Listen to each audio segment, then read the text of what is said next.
بسم اللہ الرحمن الرحیم۔ السلام علیکم۔ کاروبار میں احتیاط کا پہلو۔ سوال: ہمارا آبائی کاروبار جنرل اسٹور کا ہے، شہر کا سب سے بڑا کاروباری ادارہ ہے۔ جب میں تعلیم سے فارغ ہو کر کاروبار میں آیا تو کچھ عرصہ اسٹور پر بیٹھنے کے بعد میں نے یہ کاروبار جاری رکھنے سے انکار کر دیا۔ خواتین سے بات چیت، دن رات کی مصروفیت اور صبح و شام روپے پیسے کی آمد و رفت انتہائی خطرناک کام محسوس ہوا۔ انتہائی سوچ سمجھ کر پرنٹنگ پریس کا انتخاب کیا کہ وقت بھی کھلا مل سکتا ہے، خواتین سے بھی واسطہ نہیں پڑے گا، لہذا سکون سے دال روٹی چلتی رہے گی۔ پریس لگ گیا اور ماشاءاللہ بہت کامیابی ملی، تاہم اس میں چند چیزیں ایسی ہیں جو غور طلب ہیں۔ نمبر 1، ہمارے کاروبار کا زیادہ دار و مدار شادی کارڈوں کی اشاعت پر ہے۔ کیا ایسے شادی کارڈ بیچنا جائز ہیں جن پر تصاویر ہوتی ہیں؟ اس کو ایک بڑے اہل حدیث عالم نے جائز کہا تھا کہ یہ مصوری نہیں ہے۔ پھر یہ تصاویر آپ خود پرنٹ نہیں کرتے بلکہ چھپے چھپائے کارڈوں پر شادی کا مضمون لکھ دیتے ہیں۔ بہت سے جید علماء ان تصاویر کو جائز بھی قرار دیتے ہیں۔ اگر یہ حرام ہے تو ایسی ہر چیز بیچنی حرام ہے جس پر تصویر ہو، مگر اب تو ہر چیز کی پیکنگ پر تصاویر ہیں۔ نمبر 2، ہمارے کام کا دوسرا بڑا حصہ حکومتی کاموں کا ہوتا ہے۔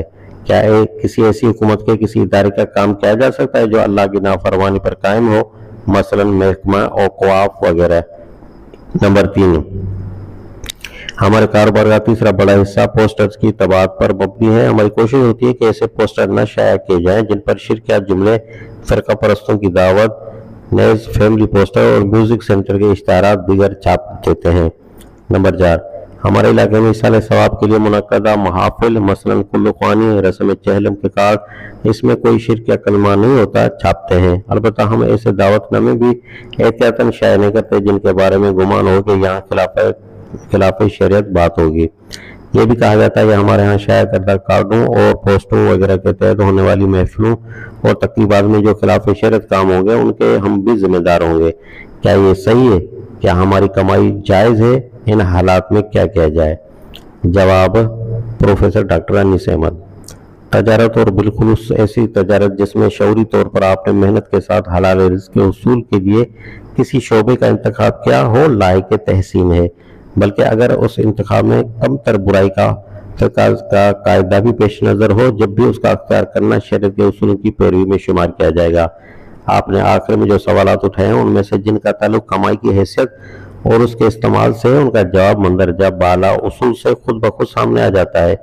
جہاں تک سوال ایسے مواد کی اشاعت کا ہے جس پر آپ نے آپ کے بقول جید اہل حدیث علماء سے فتویٰ حاصل کیا ہے اور وہ ایسے مواد کی اشاعت کو ناجائز یا حرام نہیں کہتے، تو پھر آپ کو چاہیے کہ بار بار اس پر غور کرنے کے بجائے ان علماء کی رائے اور تفقہ فی الدین پر اعتماد کرتے ہوئے اپنے وقت کو مثبت اور تعمیری فکر میں لگائیں اور اپنے وقت کا استعمال معروف اور بھلائی کے پھیلانے اور برائی کو روکنے میں صرف کریں۔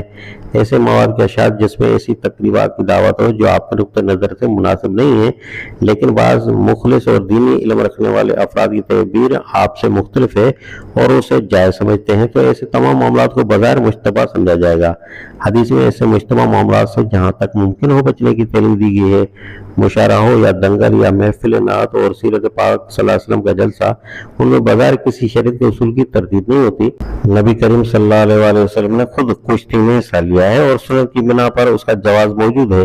ہمارے اسلام علماء نے اس پر عمل بھی کیا ہے۔ یہ ایک الگ سوال ہے کہ کشتی میں لباس کی شکل کیا ہو اور ستر عورت کی پابندی کرائی جائے۔ البتہ جہاں معاملہ شرک اور کفر کا ہو وہاں آپ کو تجارتی اخلاقیات کے پیش نظر یہ حق حاصل ہے کہ بعض کاموں کے لیے ایک تحریری پالیسی بنا کر رکھ لیں کہ اس قسم کی کاموں کو قبول نہیں کریں گے اور اس میں کسی کو آپ سے شکایت نہیں ہوگی۔ ہاں، یہ خیال رہے کہ فقہی مذاہب میں اختلاف کا مطلب یہ قطعاً نہیں ہے کہ آپ صرف اپنے مکتب فکر سے وابستہ افراد کو حق پر اور باقی سب کو گمراہ اور غیر حق پر سمجھتے ہوئے کسی اور مقام پر رکھ دیں۔ دین رواداری اور اختلاف کو برداشت کرتے ہوئے باہمی اخوت اور مساوات کی تعلیم دیتا ہے۔ یہ اصول تجارت میں بھی استعمال کرنا ہوگا۔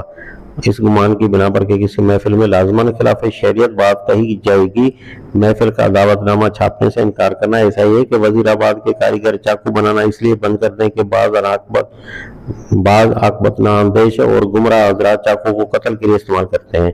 جہاں تک ممکن ہو ظاہری برائی سے پرہیز کیجیے، اور اگر کہیں کوشش کے باوجود کوئی بھول ہو جائے تو اللہ سبحانہ و تعالیٰ سے استغفار کیجیے، وہ سب سے زیادہ رحیم و کریم ہے اور غفور و درگزر کرنے والا ہے۔